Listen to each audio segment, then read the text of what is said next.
मोटे तौर पर आज हायर एजुकेशनल इंस्टीट्यूशंस में जम्मू कश्मीर की काफ़ी चर्चा होने लगी है और Jammu Kashmir higher education council के मार्गदर्शन में कॉम्प्रिहेंसिव और होलिस्टिक ट्रांसफॉर्मेशन के लिए पिछले 2 वर्षों में जो कदम उठाए गए हैं, मुझे लगता है कि कई सारे वाइस चांसलर्स जम्मू कश्मीर के बाहर के भी मिलते हैं और वो कह रहे हैं कि साहब हम लोग भी इस दिशा में आगे बढ़ना चाहते हैं। तो एक तो मैं आप सबको बधाई देना चाहता हूं कि आप लोगों ने मिलकर के इस क्षेत्र में अच्छा काम किया है और भविष्य में जो रिफॉर्म है या नीतियों का जो निर्माण है उनका इम्प्लीमेंटेशन कैसे होगा, फ्यूचर स्ट्रेटजी क्या होगी और नीतियों के विस्तार के लिए क्या क्या करना है, ये काम आप लोग निरंतर कर रहे हैं। एक रोल मॉडल के रूप में हायर एजुकेशन जम्मू कश्मीर का पूरे देश में जाना जाए, वो करिकुलम से लेकर के क्लासरूम तक, मुझे लगता है कि इस ट्रांसफॉर्मेशन को यही ड्राइव कर सकता है। किसी भी व्यक्ति या संस्थान या क्षेत्र के लिए मुझे लगता है सबसे बड़ी उपलब्धि यह है कि वह लोगों के मन में जो पूर्वाग्रह बैठे हुए हैं उसको कैसे ख़त्म करे और हर एक स्टेक होल्डर की मेहनत से जम्मू कश्मीर के संदर्भ में मैं कह सकता हूं कि एक सफल यात्रा हायर एजुकेशन काउंसिल और हमारे इंस्टीट्यूशंस ने पिछले 2 सालों में आगे बढ़ाई है। Multi disciplinary education, research, innovation के ecosystem, project based learning mode, अनेक लक्ष्यों पर आप सब लोगों ने काम किया है और हायर एजुकेशन सेक्टर में नई capacity building, national education policy 2020 के तहत स्टूडेंट्स को नॉलेज और स्किल दोनों प्रदान करने में काफ़ी हद तक हम सफल रहे हैं। अब ये कैसे नेशनली और इंटरनेशनली कॉम्पिटिटिव वातावरण हम बना सकते हैं, ये हमको विचार करने की ज़रूरत है। 8 मई को प्रोफेसर दिनेश सिंह जी ने सभी यूनिवर्सिटीज़ के वाइस चांसलर के साथ नेशनल एजुकेशन पॉलिसी के रिकमेंडेशन और इम्प्लीमेंटेशन में प्रोग्रेस के संबंध में एक बैठक करी थी। मुझे लगता है कि कई इंस्टीट्यूशंस ने काफ़ी आगे बढ़ कर के काम किया है।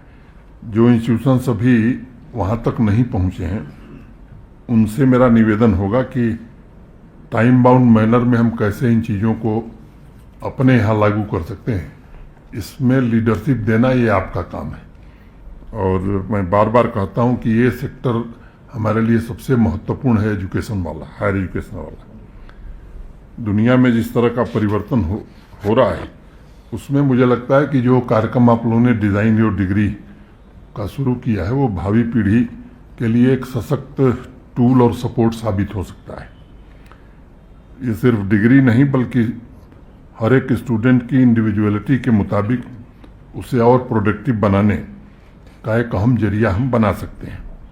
साइंस हो या ह्यूमैनिटीज़ की डिग्री हो, इन दोनों के 2 महत्वपूर्ण उद्देश्य मैं मानता हूँ। पहला कि स्टूडेंट की व्यक्तिगत खोज की राह कैसे हम आसान कर सकते हैं और दूसरा उसका प्रोफेशनल एक्सीलेंस जो है उसे कैसे हम मजबूत आधार प्रदान कर सकते हैं। इन दोनों उद्देश्यों की पूर्ति के लिए इनोवेटिव अप्रोच ये बड़ा आवश्यक है। करिकुलम भी हमारा प्रैक्टिकल भी हो और इनोवेटिव भी हो, ये और मुझे लगता है कि डिज़ाइन योर डिग्री इस काम को संभव कर सकती है।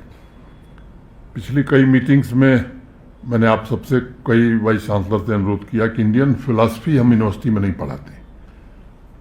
क्या प्रगति है मैं जानना चाहूँगा आलोक जी से, और मेरा अनुरोध होगा कि इंडियन फिलॉसफी मस्ट, ये निश्चित रूप से पढ़ाई जानी चाहिए। एक नेशनल यूनिवर्सिटी है सैन डिएगो में, MA in consciousness and transformation उसने शुरू किया। इंटरडिसिप्लिनरी करिकुलम है और 11 अलग अलग सब्जेक्ट में से 3 सब्जेक्ट सेलेक्ट करने का वहाँ ऑप्शन दिया गया। आज टेक्नोलॉजी और मैन्युफैक्चरिंग कंपनी जैसे ह्यूमन कैपिटल हायर कर रही हैं जिनका background emotional intelligence, social intelligence और ह्यूमन डेवलपमेंट है। इन सब बातों पर भी मुझे लगता है कि विचार करना चाहिए। प्रत्येक कोर्स में हायर एजुकेशन के वैल्यूज का सही आकलन करना और ये सुनिश्चित करना कि स्टूडेंट्स और एम्प्लॉयर्स की अपेक्षाओं को हम पूरा कर रहे हैं।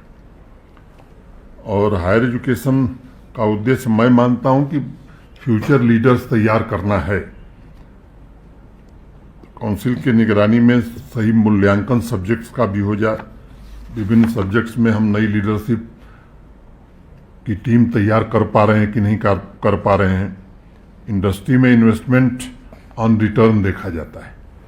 वैसे ही मुझे लगता है कि प्रोफेशनल अप्रोच एजुकेशन सेक्टर में भी हमें जरूर लेना चाहिए। इसकी चर्चा कई बार डॉक्टर दिनेश सिंह जी करते रहे।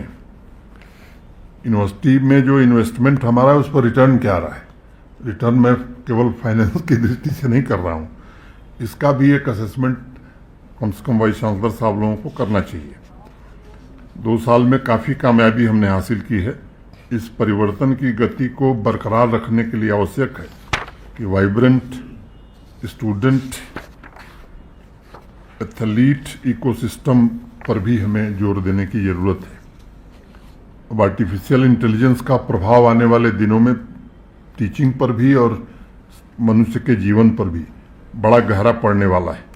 तो टीचिंग मेथोडोलॉजीज हो या स्टूडेंट लर्निंग एक्सपीरियंस, ये दोनों इससे प्रभावित होंगे। आप सब लोग इसका ध्यान रख रहे होंगे।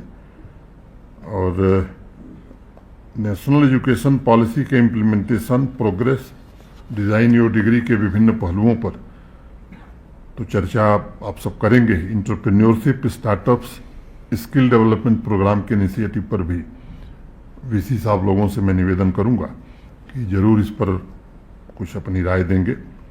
18 जनवरी को advisory board for creating and developing entrepreneurship ABCDE की बैठक डॉक्टर साहब ने जम्मू में पहली मीटिंग करी थी।